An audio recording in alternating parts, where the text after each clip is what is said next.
Rudolph the Red-Nosed Reindeer, written by Robert L. May, illustrated by Denver Gillen. 'Twas the day before Christmas, and all through the hills the reindeers were playing, enjoying the thrills, skating and coasting and climbing in the willows, hopscotch and leapfrog, protected by pillows. And even so often they stopped to call names at one little deer not allowed in the games. Ha, ha, ha, look at Rudolph, his nose is so bright. It's red as a beet, twice as big, twice as bright. While Rudolph just wept. What else could he do? He knew that the things they were saying were true. Where most reindeers' noses were brownish and shiny, poor Rudolph's was red and very large and quite shiny. In the daylight, it dazzled. The picture shows that. At the nighttime, it glowed like the eyes of a cat, and putting dirt on it just made it look muddy. Oh boy, was he mad when they nicknamed him Ruddy. Although he was lonely, he was always as good, obeying his parents as a good reindeer should. That's why on this day, Rudolph mostly felt playful. He hoped that from Santa, soon driving, sleigh full of presents and candy and dollies and toys,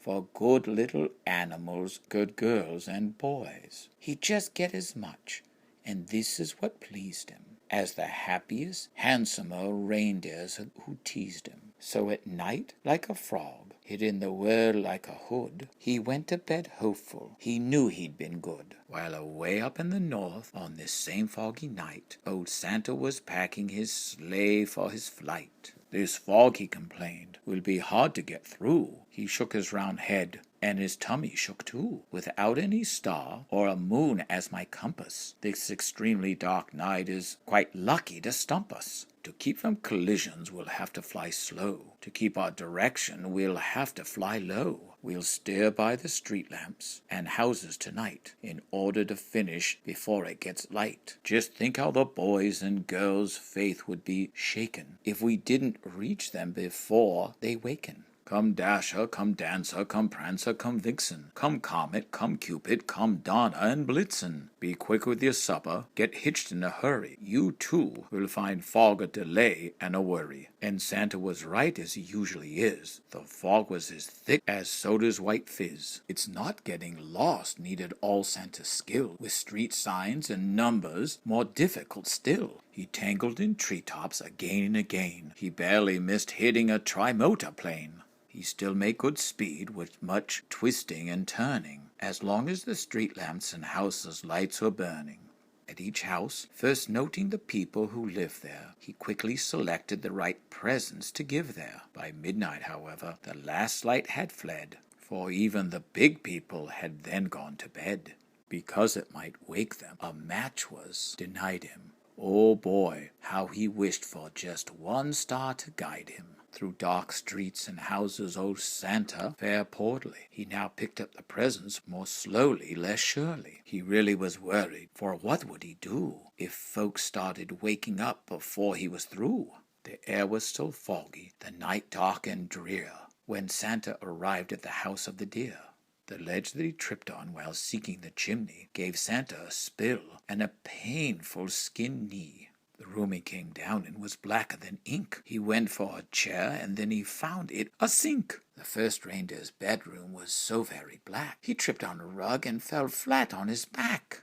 So dark he had to move close to the bed and squint very hard at the sleeping deer's head before he could choose the right kind of toy, a doll for a girl or a train for a boy. But all this took time and filled Santa with gloom, while slowly he groped toward the next reindeer's room. The door he just opened, when to his surprise, a dim but quite definite light met his eyes. The lamp wasn't burning. The glowing came instead from something that lay at the head of the bed. And there lay, but wait now, what would you suppose? The glowing, you've guessed it, was Rudolph's red nose. So this room was easy. This one little light let Santa pick quickly the gift that was right. How happy he was, till he went to the door. The rest of the house was as black as before, so black that it made every step a dark mystery. And then came the greatest idea in all history. He went back to Rudolph and started to shake him, of course very gently, in order to wake him. and Rudolph could scarcely believe his own eyes. You just can't imagine his joy and surprise at seeing who stood there, so real and so near, while telling the tale we've already told here. Poor Santa's sad tale of distress and delay, the fog and the darkness and losing his way, the horrible fear that some children might waken, for his complete Christmas trip had been taken. And you, he told Rudolph, may yet save the day. Your wonderful forehead may yet pave the way for a wonderful triumph. It actually might. Old Santa, you notice, was extra polite to Rudolph regarding his wonderful forehead. To call it a big shiny nose would sound horrid. I need you, said Santa, to help me tonight, to lead all my deer on the rest of the flight. And Rudolph broke out in such a big grin, it almost connected his head and his chin. A note for his folks, he dashed off in a hurry. I've gone to help Santa, he wrote. Do not worry, said Santa. My sleigh I'll bring down to the lawn. You'd stick in the chimney, and flash he was gone. So Rudolph pranced out through the door, very gay, and took his proud place at the head of the sleigh. Rest the night? Well, what would you guess? Old Santa's idea was a brilliant success, and brilliant was almost no word for the way that Rudolph directed the deer and the sleigh. In spite of the fog, they flew quickly and low, and made such good use of the wonderful glow. From Rudolph's forehead at each intersection, that not even once did they lose their direction. While as for the houses, streets with a sign on them, they merely flew close so Rudolph could shine on them. To tell who lived where and just what to give whom, they'd fly by each window and peek in the room. Oh, Santa knew always which children were good and minded their parents and ate as they should. So Santa selected a gift that was right, while Rudolph's forehead gave just enough light. It all went so fast that before it was day, the very last present was given away. The very last stocking was filled to the top, just as the sun was preparing to pop. The sun woke the reindeer in Rudolph's hometown. They found a short message that he had written down, then gathered outside to wait for his return. And were they excited, astonished to learn that Rudolph, the ugliest deer of them all, Rudolph the red-nosed, bashful and small, the funniest-faced fellow they always called names, and was practically never allowed in their games, was now to be envied by all, far and near, for no greater honor had come to a deer than riding with Santa and guiding his sleigh, the #1 job on the #1 day. The sleigh and its reindeers soon came into view, and Rudolph still led them as downward they flew. Oh boy, was he proud as they came to the landing, right where the handsomer playmates were standing.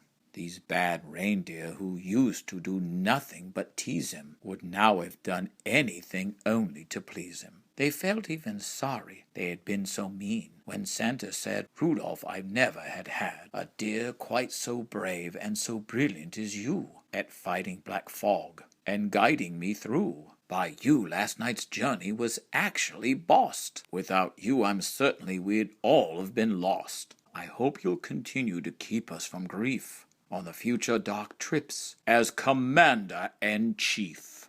But Rudolph just blushed from his head to his toes until his whole fur was as red as his nose. The crowd first applauded and started to screech, Hooray for Rudolph! And we want a speech. But Rudolph was bashful, despite being a hero. He tried. His sleep on the trip totaled 0. So that's why his speech was so brief and not bright. Merry Christmas to all, and to all a good night.